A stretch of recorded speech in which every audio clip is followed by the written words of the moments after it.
नमस्ते। जब शुक्र कमजोर होता है तो इसका मतलब है कि विवाह की समस्या, यौन समस्या और स्वास्थ्य समस्या भी होती है। और शुक्र सीधे पुरुष शुक्राणु से जुड़ा होता है। और यही कारण है कि यह पॉडकास्ट विशेष रूप से केवल पुरुषों के लिए है, क्योंकि यह शुक्राणु है जो जीवन को एक नई जीवन देता है। और आजकल पुरुषों को जल्दी स्खलन जैसी समस्याओं का सामना करना पड़ रहा है। वे कुछ वीडियो देखते हैं और ये सभी चीजें शुक्राणु की बर्बादी की ओर ले जाती हैं। और जब आप इस तरह अपने शुक्राणु की बर्बादी करते हैं तो धीरे धीरे आपकी स्वास्थ्य प्रभावित होने लगती है, धीरे धीरे आपके रिश्ते प्रभावित होने लगते हैं और अंततः आप एक हारने वाले बन जाते हैं। इसलिए इन सभी समस्याओं से बचने के लिए आपको इस तरह की आभासी यौन कल्पनाओं में अनावश्यक रूप से लिप्त होना बंद कर देना चाहिए। कहा जाता है कि जब एक पुरुष 40 किलो भोजन पचाता है तब एक शुक्राणु का जन्म होता है, शुक्राणु का निर्माण होता है। और अगर आप इस तरह की गतिविधियां कर रहे हैं दिन में 4 या 5 बार, जहां आप केवल कुछ वीडियो देखकर स्खलन कर रहे हैं, तो आप खुद को नुकसान पहुंचा रहे हैं। और यह एक बहुत बहुत कठिन स्थिति है जिसमें आप जा रहे हैं।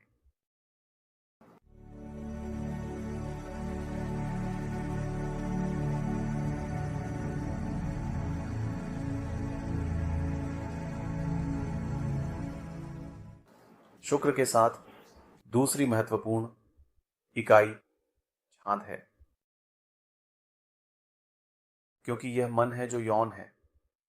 अगर आप मन को हटा दें तो कोई उत्तेजना नहीं होती, कोई यौन उत्तेजना नहीं, कोई मोह नहीं, कोई आकर्षण नहीं, कुछ भी नहीं।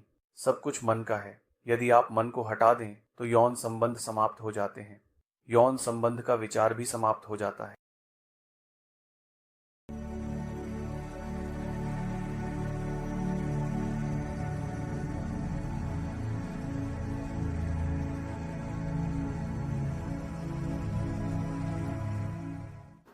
जल्दी स्खलन बहुत अधिक विचारों के कारण होता है, क्योंकि मन विचारों का एक ट्रैफिक है।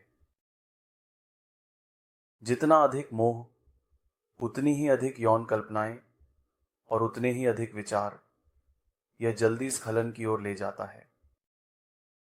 क्यों? क्योंकि मन स्थिर नहीं है। यह एक तेज मन है और एक तेज मन एक बीमार मन है। इसलिए शुक्र के साथ चंद्रमा, मन आपके समग्र यौन व्यवहार में एक बहुत महत्वपूर्ण भूमिका निभाता है। इसलिए यदि किसी व्यक्ति के चार्ट में चंद्रमा और शुक्र दोनों प्रभावित हैं तो 100% वह गलत यौन व्यवहार करेगा। तो पहली बात यह है कि आपके चार्ट में ही चंद्रमा और शुक्र प्रभावित हैं। और क्योंकि यह प्रभावित है, आप कह रहे हैं कि आप ऐसा व्यवहार कर रहे हैं, लेकिन यदि आप उसी तरह व्यवहार करते रहे तो आप जानवर के स्तर पर पहुंच जाएंगे और अगला जन्म जानवर का होगा, मानव का नहीं। इसलिए कहीं ना कहीं आपको रुकना होगा, कहीं ना कहीं आपको अंदर की ओर मुड़ना शुरू करना होगा। और इस तरह की चीजें होती हैं जब आप खुद प्रयास करते हैं। और निश्चित रूप से आपको गुरु का समर्थन चाहिए जो कि गुरु है। आपको शनि की अच्छी स्थिति चाहिए जो आपका प्रारब्ध कर्म है। कई बार कुछ लोग आते हैं और कहते हैं कि वे शादीशुदा हैं, लेकिन वे अपनी यौन जीवन से खुश नहीं हैं। तो वे शादी के बाहर कुछ अतिरिक्त गतिविधियां करना चाहते हैं। अब यदि वे जाकर ऐसी गतिविधियां करते हैं तो वे फिर से अपने शुक्र को बिगाड़ रहे हैं। तो अगले जन्म में वे फिर से एक नए बोझ के साथ आएंगे। कहीं ना कहीं आपको नियंत्रण करना सीखना होगा। इस दुनिया में कोई ऐसा व्यक्ति नहीं है जिसे सब कुछ मिलता है। कहीं न कहीं आपको अपने आप को नियंत्रित करना शुरू करना होगा। इस यौन इच्छा नामक इच्छा का कोई अंत नहीं है। जितना अधिक आप इसे करेंगे उतना ही अधिक आप इसे करना चाहेंगे, जितना अधिक आप इसे करेंगे उतना ही अधिक आप इसे चाहेंगे। कहीं ना कहीं आपको ये जानने की आवश्यकता है कि कब रुकना है, और मैं आपको ये समझने में मदद कर रहा हूं कि क्यों रुकना है।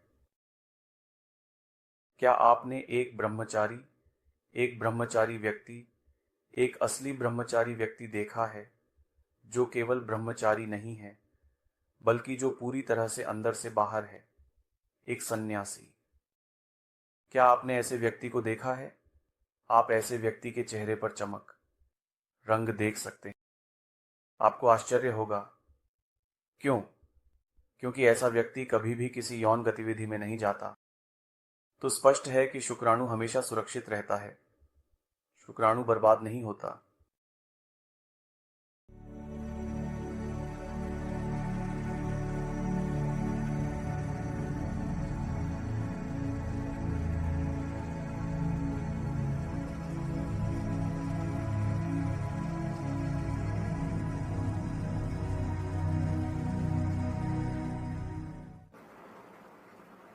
और क्योंकि शुक्र वही है जो शुक्राणु है, इसीलिए इसे बर्बाद नहीं किया जाता।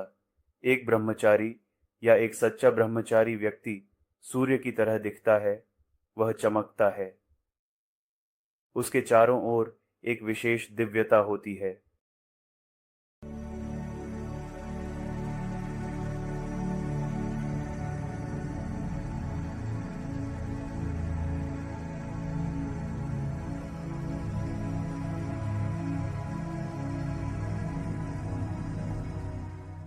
तो बहुत से लोग आध्यात्मिकता के बारे में बहुत बात करते हैं, लेकिन पहला बिंदु है अपनी लिबिडो को नियंत्रित करना, अपने जुनून को नियंत्रित करना, अपनी यौन इच्छाओं को नियंत्रित करना। यही पहला कदम है, और इसे एक सही तरीके से किया जाना चाहिए। इसे दबाकर नहीं, इसे रोककर नहीं, बल्कि इसकी व्यर्थता को समझकर। और आप इसकी व्यर्थता को तभी समझेंगे जब आप लगातार और सच्चे विश्वास के साथ ध्यान और जप करना शुरू करेंगे। इसलिए आध्यात्मिक यात्रा वास्तव में सचमुच बच्चे की चलने जैसी नहीं है। यह चुनौतियों से भरी होती है, और इसे एक ऐसे व्यक्ति की आवश्यकता होती है जो लगातार, विश्वासपूर्ण और अत्यधिक धैर्यवान हो।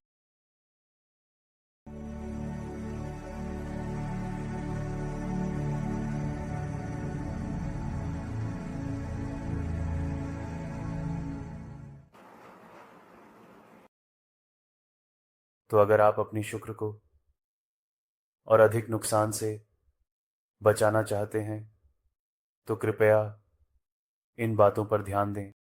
इन प्रकार की गतिविधियों में अनावश्यक रूप से लिप्त न हो, जहां कोई शारीरिक संबंध नहीं है, बल्कि आप केवल कुछ वीडियो देख रहे हैं और वीर्य का अपव्यय कर रहे हैं।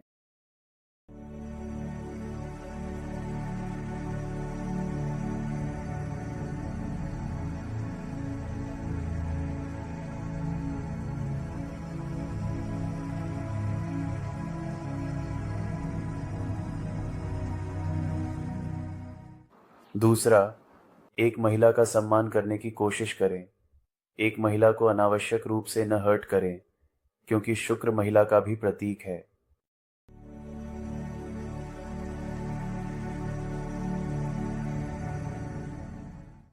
तीसरा, हमेशा देवी लक्ष्मी की पूजा करें, क्योंकि देवी भी शुक्र है।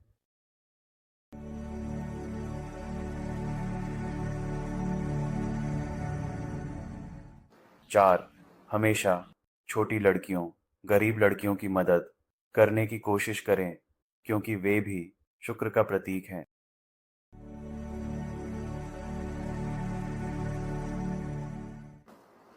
5, हर शुक्रवार दही या किण्वित चीजें खाने से बचें। ऐसी चीजें ना खाएं।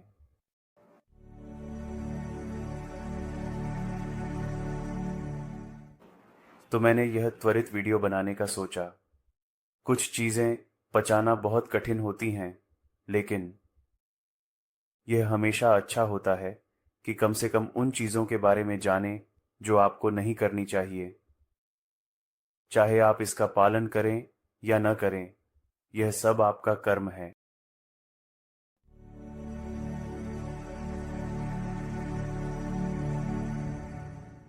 अभी के लिए इतना ही। जय श्री गणेश। जय गुरु।